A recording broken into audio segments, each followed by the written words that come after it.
মিশামিশি কাটাইলাম জিন্দেগি বলেন মিশামিশি কাটাইলাম জিন্দেগি চোখে দেখা হারাইলাম বন্দেগি চোখে দেখা হারাইলাম বন্দেগি কারবা বাড়ি কারবা গর কারবা কি কারবা বাড়ি কারবা গর কারবা কি অন্ধকার কবরে হবে বসতি হায়রে অন্ধকার কবরে হবে বসতি এই দুনিয়া মুসাফির খানা জানো না কত মানুষ আইলো গেল রইল না হায়রে কত মানুষ আইলো গেল রইল না কথা ঠিক না বেঠিক আল্লাহ রাব্বুল আলামিন বলেন ও বান্দা বান্দি আমার কাছে তোমরা ওয়াদা দিলা দুনিয়ার জিন্দেগির ভিতরে আমাকে ছাড়া আর কারো গোলামি করবা না আমার বন্দেগী করবা তার মানে হচ্ছে আমি তোমাদের রব রবের গোলামি ছাড়া তোমরা আর কারো গোলামি করবা না ওয়াদা তোমরা দুনিয়াতে রক্ষা করবা বলেন সুবহানাল্লাহ একটা হাদিসের ভিতরে আছে হযরত ওমর রাদিয়াল্লাহু তাআলা হাদিসটা বর্ণনা করছে ওই হাদিসের ভিতরে আছে যে আল্লাহ রাব্বুল আলামিন আমাদের আদি পিতার নাম কি বলেন তো আদম আলাইহিস সালাম এই আদম আলাইহিস সালামকে একদিন আল্লাহ পাক বলেন হে আদম তুমি একটু জান্নাতে আসো আল্লাহ বলেন আদম বললেন যে প্রভু কি করব জান্নাতে বলে এই যে একটা স্বর্ণের চেয়ার দিলাম এখানে তুমি বসো আদম আলাইহিস সালাম ডাক দিয়ে বলেন আল্লাহ এখানে বসে লাভ কি হবে আল্লাহ রাব্বুল আলামিন বললেন যে আমি যে রূহের জগতে বান্দা বান্দির কাছ থেকে ওয়াদা নিয়েছিলাম যে আমি তোমাদের সৃষ্টিকর্তা আমি তোমাদের রব এটা দুনিয়াতে কারা কারা মানবে কারা কারা মানবে না কারা জান্নাতি হবে কারা জাহান্নামী হবে এটা একটু পরীক্ষা করে দেখতে চাই বলেন সুবহানাল্লাহ আমরা সকলেই আদম নবীর পিঠের ভিতরে জমা ছিলাম বলেন সুবহানাল্লাহ আল্লাহ আদম নবীর পিঠে মেরুদণ্ডের ভিতরে আল্লাহ তাআলা আমাদেরকে জমা করে রাখছিলেন বলেন সুবহানাল্লাহ কোরআনে কারীম তার সাক্ষী দেয় ইয়াখরুজু মিন বাইনি সুলবি ওয়াত তারাইব তোমাদেরকে বের করা হয়েছে মায়ের পেটের সামনের অংশ থেকে এবং তোমাদের পিতার পৃষ্ঠদেশ থেকে তোমাদেরকে আমি আল্লাহ বের করেছি বলেন সুবহানাল্লাহ আল্লাহ রাব্বুল আলামিন আদম আলাইহিস সালামকে বললেন ও আদম তুমি জান্নাতের ভিতরে বসো আমি আল্লাহ তোমাকে একটা স্বর্ণের চেয়ার দিলাম আল্লাহ রাব্বুল আলামিনের হুকুমে আদম জান্নাতের ভিতরে স্বর্ণের চেয়ারে বসে গেলেন আমার বন্ধু আল্লাহ রাব্বুল আলামিন হঠাৎ করে আদম আলাইহিস সালামের ডান পিঠের উপর আল্লাহ রাব্বুল আলামিনের যে কুদরতি হাতটা আছে আমার মালিকের যে কুদরতি হাতটা আছে এই কুদরতি হাতটা আদম আলাইহিস সালামের পিঠের উপর ডান পিঠের উপর যখন রেখেছে আদম আলাইহিস সালাম ডাক দিয়ে বলে এমনি আমি দেখি আমার পৃষ্ঠদেশের ডান পাশ দিয়ে কিছু অসংখ্য রুহুগুলা ডান দিকে দৌড় দিয়ে যায় আমি রুহুর দিকে তাকায়া দেখলাম ওই রুহুগুলার কালার হচ্ছে সাদা বলেন সুবহানাল্লাহ আমি আল্লাহকে জিজ্ঞাসা করলাম প্রভু এই যে রুহুগুলা ডান দিকে দৌড় দিল, আমি দেখলাম এদের চেহারা হলো সাদা সাদা, সুন্দর সুন্দর দেখা যায়, খুব সুন্দর দেখা যায়, দেখতে অপরূপ দেখা যায়। প্রভু গো, এরা কারা, এরা কারা, এদের রুহু কারা, এরা কারা, আপনি একটু পরিচয় দিবেন। আল্লাহ রাব্বুল আলামিন বলেন, আদম রে, এই যে ডান দিকে রুহুগুলা দৌড় দিল, এই যে রুহুগুলার কালার হচ্ছে সাদা, সুন্দর দেখা যায়, অপূর্ব দেখা যায়। এরা হচ্ছে ওই সমস্ত বান্দা বান্দি যারা দুনিয়াতে যাওয়ার পরে রুহের জগতে আমাকে যে ওয়াদা দিয়েছিল যে প্রভু তুমি ছাড়া রব নাই, এই কথার বাস্তবায়ন করবে, ওই রবের গোলামি করবে, বন্দেগী করবে, আমি আল্লাহ তাদেরকে খুশি হইয়া জান্নাত দান করব। হযরতে আদম আলাইহিস সালাম দেখলেন আল্লাহ রাব্বুল আলামিন আবার তার কুদরতি বাম হাত আদম নবীর বাম পিঠের উপরে যখন রেখেছে, আমার ভাইরা, আমার বন্ধুরা, আমার আদম আলাইহিস সালাম বলেন, আমি দেখতে পেলাম বাম দিকে কালো কালো কিছু অসংখ্য রুহুগুলা দৌড় দিল, হুর হুর করে বের হয়ে গেল। কিন্তু এদের চেহারার দিকে আমি তাকায় দেখি, এদের চেহারা হলো কালা, কুৎসিত, দেখতে অসুন্দর। আমি আল্লাহ রাব্বুল আলামিনকে জিজ্ঞাসা করলাম, প্রভু এই যে রুহুগুলা বাম দিকে দৌড় দিল, এদের কালার কেন কালো, কুৎসিত, অসুন্দর দেখা যায়? আল্লাহ রাব্বুল আলামিন বলেন, আদম রে, এই যে বাম দিকে রুহগুলা দৌড় দিল, এরা হলো বামপন্থী, এরা আল্লাহ রাব্বুল আলামিনের হুকুম মানবে না। রুহের জগতে আমাকে বলেছিল আল্লাহ দুনিয়াতে যাওয়ার পরে তুমি ছাড়া আর কারো গোলামি করব না, আমরা সব সময় তোমার বندگی করব, রবের প্র্যাকটিস করব। এই ওয়াদা রুহের জগতে আমার কাছে দিয়েছিল। দুনিয়ার জিন্দেগির ভিতরে যাওয়ার পর আল্লাহ রাব্বুল আলামিন বলেন তাদের সংসার হবে, বিবি বাচ্চা হবে, খেত খামার হবে, অডেল সম্পত্তির মালিক হবে, কোটি কোটি টাকার মালিক হবে, কিন্তু আল্লাহ রাব্বুল আলামিনের হুকুম মানার মতো সময় তাদের থাকবে না। বলেন নাউজুবিল্লাহ। এই জন্য আমি আল্লাহ তাদের চেহারা আমি কালো করে দিয়েছি।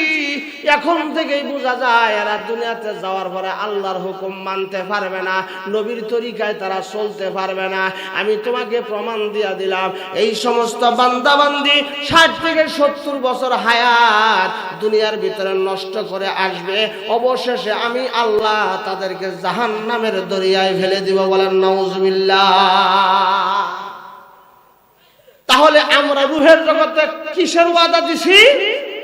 রব শব্দের ওয়াদা দিছি, মানে আল্লাহ আমাদের পাল্লেওয়ালা। আল্লাহ আমাদের কি পাল্লেওয়ালা। বিশ্বাস করেন আমাদেরকে যে আল্লাহ পালে, এই কথা কার কার বিশ্বাস আছে? সবারই আছে তো ইনশাআল্লাহ, মনে থেকেই আছে তো। আল্লাহ কবুল করুন, বলেন আমিন। আমাকে আপনাকে রিজিক দেওয়ার মালিক পাল্লেওয়ালা কে? এর মধ্যে চুল পরিমাণ কোনো সন্দেহ নাই, কথা ঠিক কিনা? আল্লাহ রাব্বুল আলামিন বলেন রব শব্দের অর্থ হলো পাল্লেওয়ালা। তাহলে রূহের জগতে আল্লাহ তো একটা নাম না, আল্লাহ রাব্বুল আলামিনের অনেক নাম আছে, কথা ঠিক না বে ঠিক? আল্লাহর এক নাম আছে রহমান, আল্লাহর আরেক নাম আছে রহিম, আল্লাহর এক নাম আছে গফফার, আল্লাহর আরেক নাম আছে গফুর, আল্লাহর এক নাম আছে সাত্তার, আল্লাহর এক নাম আছে জাব্বার, আল্লাহর এক নাম আছে মাজিদ, আল্লাহর এক নাম আছে রশিদ, আল্লাহর এক নাম আছে কবেদ, আল্লাহর এক নাম আছে বাসেদ। এইভাবে আল্লাহর অনেকগুলো নাম আছে, 99টা নাম আমরা জানি, কথা ঠিক না বেঠি? নামের ফজিলত অবশ্যই অবশ্যই আছে। হাদিস শরীফের ভিতরে আসছে, কেউ যদি আল্লাহকে মহব্বত করে, আল্লাহকে ভালোবেসে বুকের ভিতরে জায়গা দিয়া আল্লাহর 99টা নাম মুখস্থ করতে পারে, আদখালাহুল্লাহুল জান্নাহ, আমি আল্লাহ নিজ জিম্মাদারিতে জান্নাতের মালিক বানায় দিব। এখন প্রশ্ন করতে পারেন, হুজুর আল্লাহর তো অনেক নাম, তাহলে আল্লাহ রূহের জগতে রব শব্দের ওয়াদা নিল কেন? অন্য কোন নামের ওয়াদা কেন নিল না? রহমান নামের ওয়াদা কেন নিল না? রহিম নামের ওয়াদা কেন নিল না? গফুর নামের ওয়াদা কেন নিল না? গফফার নামের ওয়াদা কেন নিল না? মাজিদ নামের ওয়াদা কেন নিল না?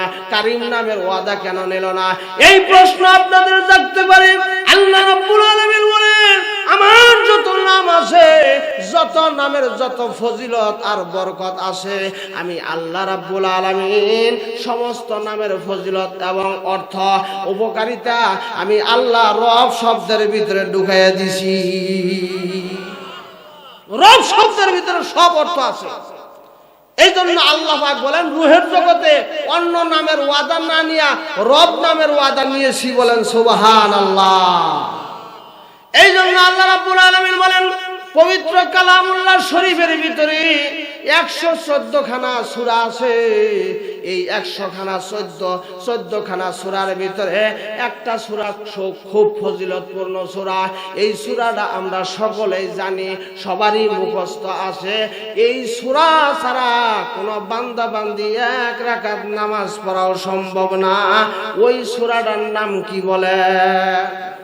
সূরাতুল ফাতিহা। সূরা ফাতিহা ছাড়া নামাজ হবে? লা সালাতা ইল্লা বিফাতিহাতুল কিতাব। পৃথিবীতে যত রকমের নামাজ হোক, সূরা ফাতিহা ছাড়া কোনো নামাজ নাই। কথা ঠিক কিনা? এই জন্য আল্লাহ রাব্বুল আলামিন বলেন এই সূরাতুল ফাতিহার মর্যাদা এত বেশি, এত ফজিলত, এত উপকারিতা কেন? আল্লাহ পাক বলেন এই সূরার ভিতরে 7টা আয়াত আমি আল্লাহ নাজিল করেছি। আমি আল্লাহ 7টা আয়াত আমি নাজিল করেছি। প্রথম নম্বর আয়াতের ভিতরে আমি আল্লাহর এমন একটা নাম দিয়েছি, এমন একটা গুণবাচক নাম দিয়েছি, যেই নামের ওয়াদা আমি আল্লাহ রূহের জগতে নিয়েছিলাম। বলেন সুবহানাল্লাহ। প্রথম নম্বর আয়াতের ভিতরে আছে সবাই পড়েন তো দেখি, আলহামদু লিল্লাহি রাব্বিল আলামিন। আছে না নাই? রব শব্দের কথা এখানে আছে। ব্যাখ্যা যদি করি অনেক সময়ের প্রয়োজন, কারণ পৃথিবীর বান্দা বান্দি সবাই ইবাদত করে, আবার গাছ গাছালি গুলাও ইবাদত করে, পাহাড় জমিন আসমানও ইবাদত বندگی করে। পাহাড় ইবাদত করে, জমিন ইবাদত করে, দাঁড়া করানো গাছগুলো আল্লাহর ইবাদত করে। কিন্তু তাদের জন্য তো কোনো জান্নাত জাহান্নাম নাই আছে। কিন্তু তাদের সওয়াবগুলো তাহলে কারা নেবে? এই সওয়াবগুলো দিয়া তাদের কি দরকার?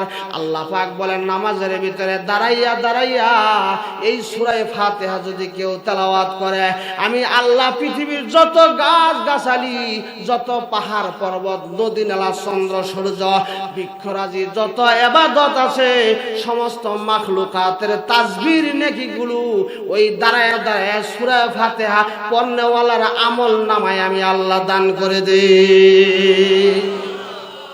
এই জন্য আল্লাহ রাব্বুল আলামিন এই সূরার মর্যাদা বৃদ্ধি করেছেন, যেহেতু এই সূরার শুরুতে প্রথম নম্বর আয়াতে আল্লাহর জাতির নামের পরে আল্লাহর একটা সিফতি গুণবাচক নাম আছে। এই নামটা হচ্ছে রব। অতএব এই রব শব্দের অর্থ কি? সারা জীবন তো রুকুর ভিতরে যায় বললেন সুবহানা রাব্বিয়াল আযীম, আবার সাজদার ভিতরে যায় বলেন সুবহানা রাব্বিয়াল আ'লা। রব শব্দ আছে না নাই? আবার ডান বামে সালাম ফিরানোর পর হাতটা যখন আকাশের দিকে আল্লাহর দিকে উঠাইয়া যখন আল্লাহরে ডাক দেন, তখনও কিন্তু রব ছাড়া কেউ ডাক দিতে পারে না। রব্বানা যালামনা আনফুসানা ওয়া ইল্লাম তাগফির লানা ওয়া তারহামনা লানাকুনান্না মিনাল খাসিরিন। এইভাবে গুরুত্বপূর্ণ ফজিলতপূর্ণ যত দোয়া আছে, এমন কোন দোয়া নাই যেই দোয়ার ভিতরে রব শব্দ নাই। বলেন সুবহানাল্লাহ। রব্বানা আতিনা ফিদ দুনিয়া হাসানা রব্বানা লা তুজিগ কুলুবানা বা'দা ইয হাদাইতানা রব্বি হাবলি মিনাস সালিহিন রব্বি হাবলি মিন লাদুনকা যুররিয়াতান তাইয়্যিবাতান ইন্নাকা সামিউদ দুআ রব্বানা আসরিফ আন্না আযাবা জাহান্নামা ইন্না আযাবাহা কানা গরামা রব্বানা লা তুআখিযনা ইন নাসিনা রব্বানা হাব লানা মিন আজওয়াজিনা ওয়া যুররিয়াতিনা। এইভাবে বান্দা বান্দি গুরুত্বপূর্ণ যত চাওয়া আর প্রার্থনা আর দোয়া আল্লাহর কাছে করবে, ওই প্রত্যেকটা দোয়ার ভিতরে আল্লাহ পাক বলেন আমি আমার সবচেয়ে প্রিয় নাম, গুণবাচক নাম, ওই নাম রব শব্দ আমি আল্লাহ চয়ন করেছি। রব শব্দের অর্থ হলো পালনেওয়ালা। পালনেওয়ালা বলেন, রব শব্দের অর্থ কি? এখন আপনি তো গরু বাছুর পালেন, সন্তান সন্ততি পালেন, আল্লাহ আবার আমাদের পালে, তাহলে দুই পালার মধ্যে ব্যবধান আছে কিনা? আমি যে গরু ছাগল পালি, আমি যে মহিষ পালি বা বাচ্চা সন্তান লালন পালন করি, আমার লালন পালন আর আল্লাহর লালন পালনের মধ্যে পার্থক্য আছে না নাই? আল্লাহ রাব্বুল আলামিন বলেন, আমি এমন রব, আমি আল্লাহ, যেখানে ইচ্ছা যেইভাবে ইচ্ছা, যেখানে ইচ্ছা যেইভাবে ইচ্ছা, যাকে ইচ্ছা আমি আল্লাহ তাকে সেইখানে সেইভাবে আমি আল্লাহ লালন পালন করতে পারি। এই ক্ষমতা আমি আল্লাহরই শুধু আছে। আপনি আগুনের ভিতরে ছাগল গরু পালতে পারবেন? পুরা কি ছাই? আল্লাহ রাব্বুল আলামিন বলেন, আমি এমন পালনেওয়ালা, আমি এমন রব, আমি আল্লাহ রাব্বুল আলামিন ইচ্ছা করলে একটা মানুষকে সারা জীবন আগুনের ভিতরেও পালন করতে পারবো। প্রমাণ চান? প্রমাণ কোরআনে কারিমে আল্লাহ পাক নিজে দিছে। আল্লাহ পাক ডাক দেয়, কুল ইয়া নারু কুনি বারদাও ওয়া সালামান আলা ইব্রাহিম। ইব্রাহিম নামে একজন নবী ছিল। এই নবীকে নমরুদ কম জ্বালায় নাই, অনেক রকমের জ্বালানি তারে দিছে। এবার যখন ইব্রাহিম আলাইহিস সালাম আল্লাহর একত্ববাদের ঘোষণা দেয়, আল্লাহর কথা বলে, শয়তানের কথা বলে না, আল্লাহ এক, আল্লাহ মহান, আল্লাহর উপাস্য, এই কথাগুলো যখন কালেমার দাওয়াত আরম্ভ করে দিল, ওই বেঈমান নমরুদ আর সহ্য করতে পারলো না। নমরুদ ডাক দেয়া বলে, ও ইব্রাহিম, তুমি যদি কালেমার দাওয়াত, আল্লাহর একত্ববাদ এর দাওয়াত যদি বন্ধ না করো, আমি নমরুদ তোমাকে আগুনের ভিতরে জ্বালাইয়া পুরে ছাই বানায় দিব। বলেন নাউজুবিল্লাহ। বিশাল বড় একটা চরকির ব্যবস্থা করেছে। এই চরকির ভিতরে নমরুদ জালেম, এই জালেমও কিন্তু জাহান্নামে যাবে। কথা ঠিক না বে ঠিক? জালেম ছিল নমরুদ। আল্লাহর পয়গম্বর ইব্রাহিম আলাইহিস সালামের জন্য বিশাল বড় একটা স্তূপ বানানো হয়েছে, গর্ত বানানো হয়েছে, আগুনের কুণ্ড বানানো হয়েছে, একটা উঁচু একটা টাওয়ারের মতো চরকির ব্যবস্থা করেছে। হযরত ইব্রাহিম, কোন মানুষ ইব্রাহিমের পক্ষে নাই, একমাত্র ইব্রাহিমই আল্লাহর পক্ষে আছে। হযরতে ইব্রাহিম আলাইহিস সালাম অসহায়। ইব্রাহিমের হাত বান্ধিছে, পাও বান্ধিছে, চোখ বান্ধিছে, সব কিছু বান্ধার পরে এবার চরকির উপরে উঠাইয়া চরকির উপরে কয়েকটা বান্ধিছে। দেওয়ার পর এমন সিস্টেম করছে, কয়েকজনে মিলা যদি ধাক্কা দেয়, চরকিটা গিয়া সরাসরি ওই অগ্নিকুণ্ডের ভিতরে পড়ে যাবে। এমন ব্যবস্থা করে ইব্রাহিম আলাইহিস সালামকে যখন আগুনের ভিতরে ফেলে দিবা, এমন টাইমে আল্লাহ রাব্বুল আলামিনের যত ফেরেশতা, সমস্ত আসমানের ফেরেশতা জমিনের ভিতরে নাজিল হয়ে গেছে। ইব্রাহিম আলাইহিস সালামের কাছে ডাক দেয়া বলে, ওগো নবীজি, আপনি যদি চান আমরা আপনাকে আগুন থেকে হেফাজত করব। ইব্রাহিম আলাইহিস সালাম ডাক দেয়া বলে, ওগো ইব্রাহিম, আপনি যদি চান আগুন থেকে আপনাকে হেফাজত করব। ইসরাফিল, মিকাইল, এইভাবে সমস্ত ফেরেশতারা যখন ইব্রাহিমের কাছে সাহায্য করার জন্য যখন প্রস্তাব করে, ইব্রাহিম আলাইহিস সালাম ডাক দেয়া বলে, ফেরেশতারা রে, তোমরা আমাকে সাহায্য করতে চাও, আর তোমরা কি জানো না আমি এমন সত্তার প্রতি ঈমান এনেছি, এমন আল্লাহর প্রতি ঈমান এনেছি যিনি আমার রব। বলেন সুবহানাল্লাহ। আমি ইব্রাহিম বিশ্বাস করি রব মানে পালনেওয়ালা। আল্লাহ রাব্বুল আলামিন এমন পালনেওয়ালা। নমরুদ যদি একটা অগ্নিকুণ্ড না, এইভাবে লক্ষ লক্ষ কোটি কোটি অগ্নিকুণ্ড যদি আমি ইব্রাহিমের জন্য তৈরি করে দেয়, আর আমাকে যদি ওই আগুনের ভিতরে ফেলে দেয়, আর আল্লাহ যদি চায় আমি ইব্রাহিমকে আগুনের ভিতরেই লালন পালন করব, আল্লাহ রাব্বুল আলামিনের হুকুমে আগুন একটা পশম পর্যন্ত আমাকে পুড়তে পারবে না। ডাক দেওয়া, আমি তো এমন রবের, এমন পালনেওয়ালার প্রতি ঈমান এনেছি যিনি আমাকে আগুনের ভিতরে লালন পালন করতে পারবে, যিনি আমাকে রক্ষা করতে পারবে। ফেরেশতারা রে, তোমাদের কোনো সাহায্যের আমার প্রয়োজন নাই। আমি যাকে রব হিসাবে মেনেছি, আমি যাকে পালনেওয়ালা হিসাবে মেনেছি, আমি ওই রবের প্রতি বিশ্বাস করেছি। আল্লাহ যদি চায় আমাকে এই আগুনের ভিতরে হেফাজত করতে পারবে। আগুনের ভিতরে যখন ফেলাই দিছি, ইব্রাহিম আলাইহিস সালামের এই কথা শুনে, ঈমান শুনে আল্লাহ রাব্বুল আলামিন রাজি হয়ে গেছে, আল্লাহ খুশি হয়ে গেছে। আল্লাহ ডাক দেওয়ার আগুন রে, ইব্রাহিমের জন্য তুমি হারাম হয়ে যাও, নিষিদ্ধ হয়ে যাও। শুধু তাই না, ইব্রাহিমের একটা পশমের ক্ষতি যেন না হয়। বলেন সুবহানাল্লাহ। হযরত ইব্রাহিম আলাইহিস সালামকে আগুনের ভিতরে ফেলে দিল। আগুন দাও দাও করে জ্বলে, কিন্তু ইব্রাহিম জ্বলে না। আগুনের লাকড়িগুলা জ্বলে, ইব্রাহিম কিন্তু মাঝখানে জ্বলে না। ইব্রাহিমের একটা পশমও পড়ে না, ইব্রাহিমের একটা লোমও গরম হয় না। হযরত ইব্রাহিম আলাইহিস সালাম এইভাবে একদিন না, দুই দিন না, নমরুদ এই জালেম 40 দিন পর্যন্ত লাকড়ি দিয়া ওই আগুনটাকে দীর্ঘ টাইম পর্যন্ত জ্বালানোর ব্যবস্থা করলো। 40 দিন টানা যখন জ্বলতে লাগলো, ইব্রাহিম 40 দিন আগুনের ভিতরে পড়ে থাকলো। ইব্রাহিম আলাইহিস সালাম 40 দিন পরে যখন আগুনটা বন্ধ হয়ে গেল, নমরুদ যখন আর জ্বালানি কাজে সময় দেয় না, এবার ইব্রাহিম আলাইহিস সালাম আগুন থেকে 40 দিন পরে বের হয়ে এসেছে। দেশের সমস্ত মানুষ ইব্রাহিম আলাইহিস সালামের কাছে গিয়ে বলে, আল্লাহর নবী গো, আমরা জানি আগুনের ভিতরে মানুষ একটা মিনিটও থাকতে পারে না, পুরো ছাই হয়ে যায়, বর্ষ হয়ে যায়। আপনি একদিন না, দুই দিন না, এই আগুনের ভিতরে 40 দিন কেমনে অবস্থান করলেন? বলেন সুবহানাল্লাহ। হযরত ইব্রাহিম আলাইহিস সালাম বলেন, পৃথিবীর বান্দা বান্দীরা রে, আল্লাহ রাব্বুল আলামিন এমন রব, এমন পালনেওয়ালা। আমি আল্লাহ রাব্বুল আলামিন আমাকে যখন আগুনের ভিতরে নমরুদে ফেলে দেয়, আল্লাহ রাব্বুল আলামিন আগুনকে এমন এয়ার কন্ডিশন করে দিয়েছে, এমন ঠান্ডা করেছে, এমন শান্তিদায়ক করেছে। আমি ইব্রাহিম কসম করে বলতে পারি, আমার জিন্দেগির ভিতরে আমি যত জিন্দেগি আমি এই দুনিয়ার ভিতরে কাটাইলাম, সমস্ত জিন্দেগির ভিতরে আমার কিছু না কিছু পেরেশানি, দুঃখ ছিল, আমার কিছু না কিছু কষ্ট ছিল।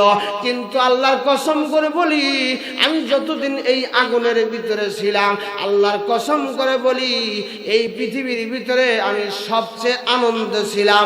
আমার কাছে মনে হয় এটা আগুন নয়, আল্লাহ রাব্বুল আলামিন এই আগুনের বাগানটাকে আমাকে আমার জন্য জান্নাতের বাগান বানায়া দিয়েছে। আকে লুৎফে, আকে লুৎফে খেসরা ইজহার কাদ, আকে লুৎফে, আকে লুৎফে খেসরা ইজহার কাদ, বাখলি লসনারে রাগুল জারে কাদ, বাখলি লসনারে রাগুল জারে কাদ। খলিলের জন্য এই বিশাল বড় অগ্নিকুণ্ড আল্লাহ রাব্বুল আলামিন ফুলের বাগানে পরিণত করে দিয়েছে। আল্লাহ প্রমাণ করলেন যে আমি যে পাল্লাওয়ালা, এটা একটু প্রমাণ দিলাম। কথা ঠিক কিনা? আল্লাহ যে পাল্লাওয়ালা, এটা একটু দেখাইলো আর কি। 40 দিন আপনি একটু 2 মিনিট আগুনের ভিতরে থেকে দেখে, এই যে প্রচন্ড শীত, এই শীতের কারণে শরীরের রক্ত জমা হয়ে যায়, তারপরে আপনি 5 মিনিট আগুনের মধ্যে হাতটা দিয়ে রাখেন, সম্ভব? আল্লাহ রাব্বুল আলামিন বলেন, আমি এমন রব, তোমরা তো আগুনের ভিতরে পালতে পারো না, আমি আল্লাহ রাব্বুল আলামিন আগুনের ভিতরেও লালন পালন করতে পারি। আমার নাম হচ্ছে রব। শুধু তাই না, আল্লাহ রাব্বুল আলামিনের একজন পয়গম্বর ছিলেন, এই পয়গম্বরের নাম মুসা কালিমুল্লাহ। তার জামানায় একজন শক্তিশালী জালেম বাদশা ছিল। এই জালেম বাদশার নাম হলো ফেরাউন। নাম শুনছেন কি শুনেন নাই? ফেরাউন খুব ভালো নাম। পৃথিবীর ভিতরে কেউ কারোর নাম ফেরাউন রাখে কেন? কোরআনে তো আছে, তাও রাখে না কেন? কারণ আল্লাহ রাব্বুল আলামিন তাকে জাহান্নামী ঘোষণা করেছে।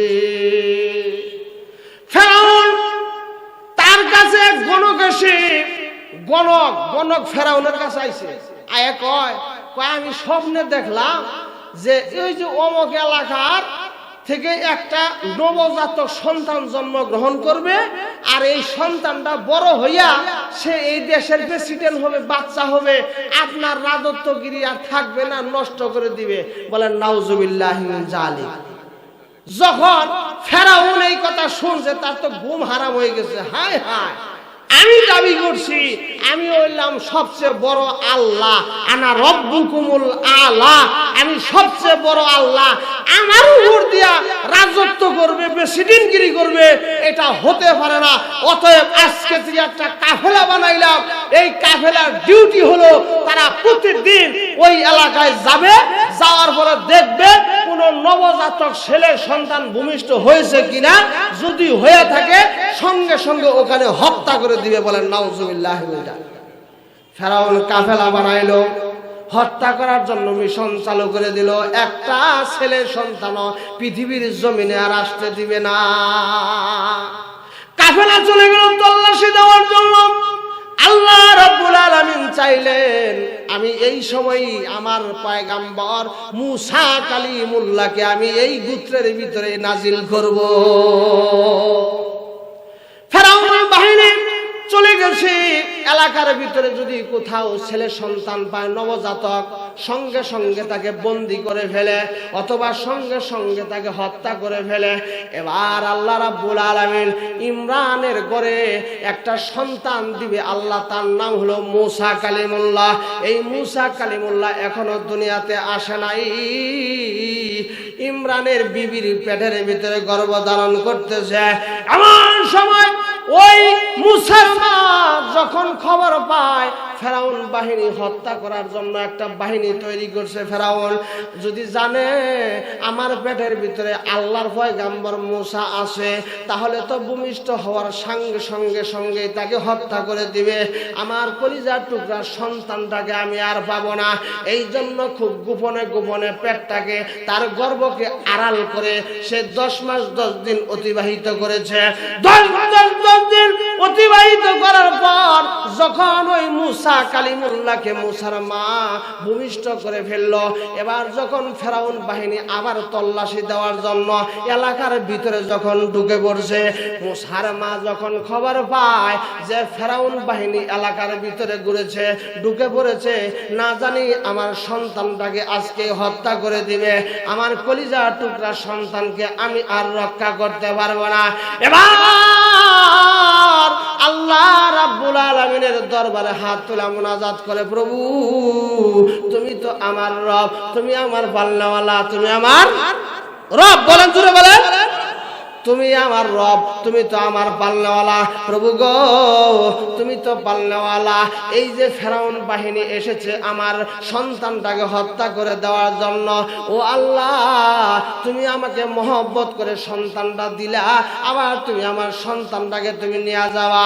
এবার আল্লাহ রাব্বুল আলামিন মুসার মাকে ডাক দেয়া, বলে মুসার মা তুমি কোনো চিন্তা করো না, আমি হচ্ছি রব, আমি হচ্ছি পালনেওয়ালা। ওই যে তোমার সামনে চুলার ভিতরে দাও দাও করে আগুন জ্বলে, তোমার সন্তান মুসাকে তুমি ওই তপ্ত লেলিহান শিখা চুলার আগুনের ভিতরে ছেড়ে দাও। বলেন সুবহানাল্লাহ।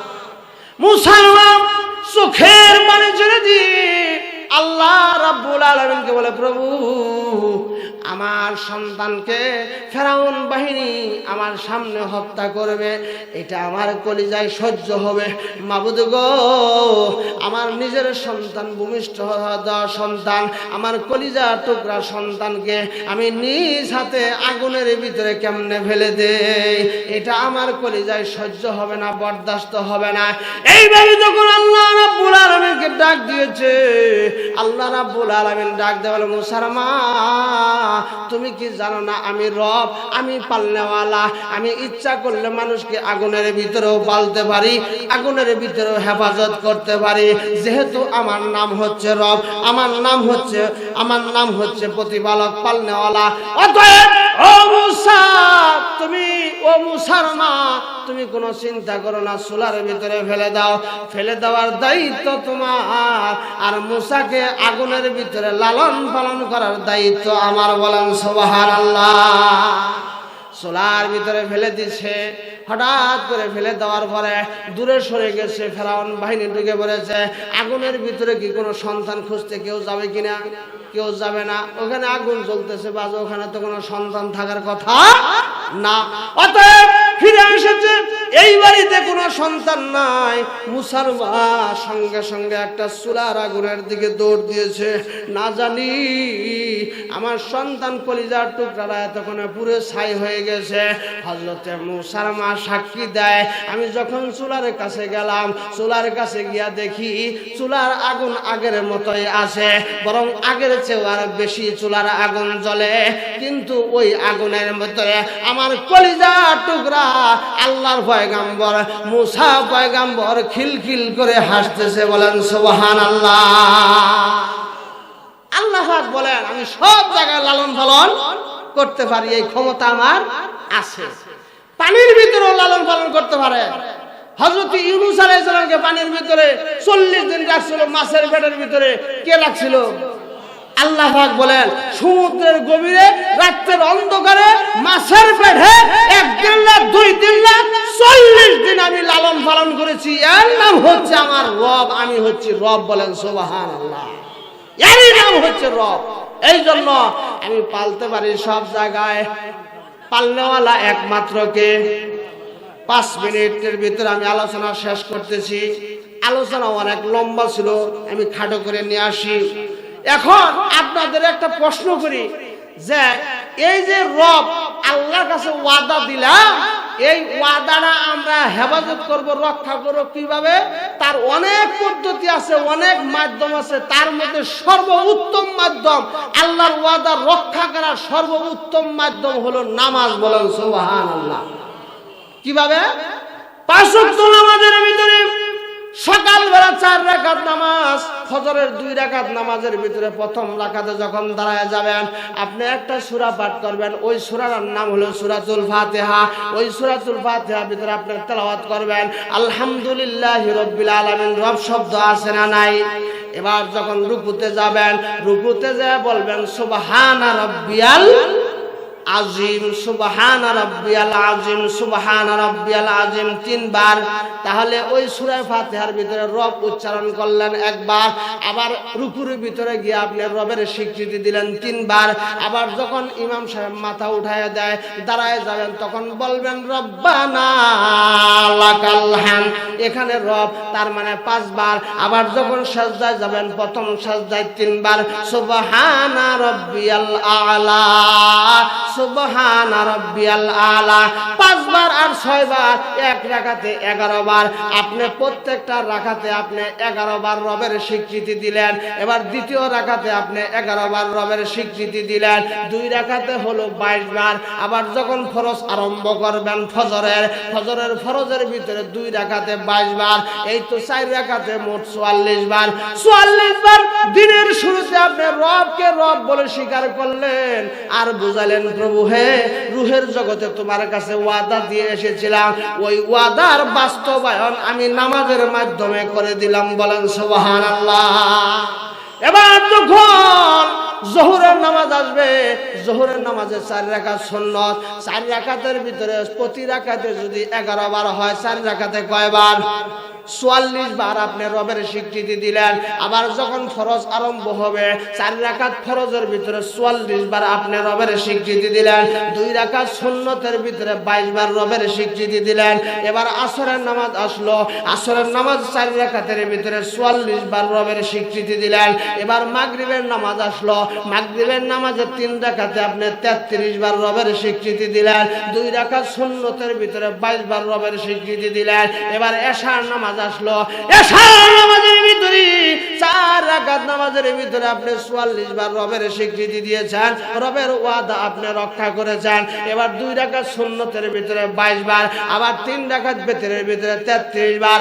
এইভাবে কোন বান্দা বান্দা বান্দি দিনে যদি 5 বেলা নামাজ পড়ে আল্লাহ রাব্বুল আলামিন বলে 300 থেকে 350 বারেরও বেশি আমি রবকে রব বলে স্বীকৃতি দেওয়া হয়ে যায়। বলেন সুবহানাল্লাহ।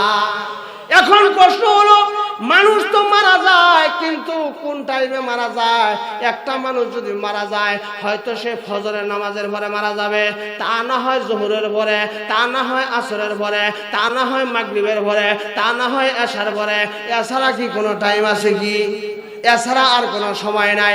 আল্লাহ রাব্বুল আলামিন বলেন, ফজরের নামাজে রবের স্বীকৃতি দেওয়ার পর কোন বান্দা বান্দি যদি মারা যায়, আল্লাহ পাক বলেন আমি তার উপর খুশি।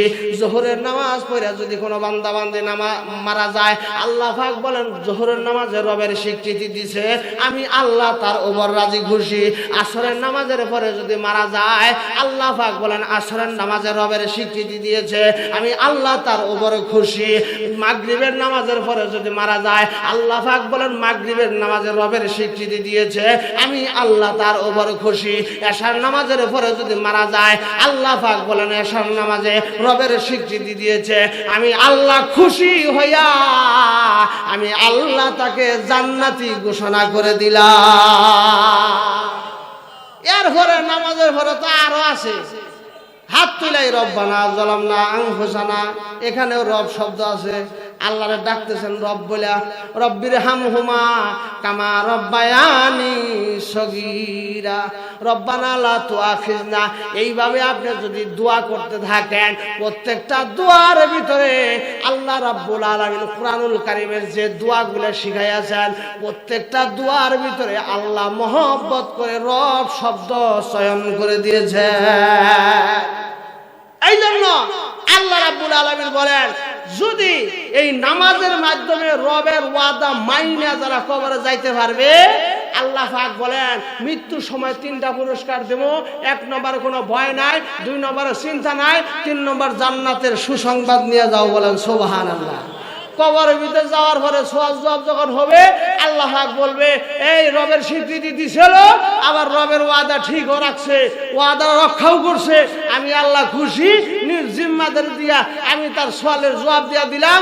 এখন তাকে কবরের ভিতরে আলবিসুহু মিনাল জান্নাহ, জান্নাতের পোশাক পরায় দাও। আলবিসুহু মিনাল আফরিসু লাহু মিনাল জান্নাহ, এবং জান্নাতের বিছানা বিছায় দাও। ওয়াফতাহু লাহু বাবান ইলাল জান্নাহ, জান্নাত পর্যন্ত সরাসরি একটা দরজা খুলে দাও। বলেন সুবহানাল্লাহ।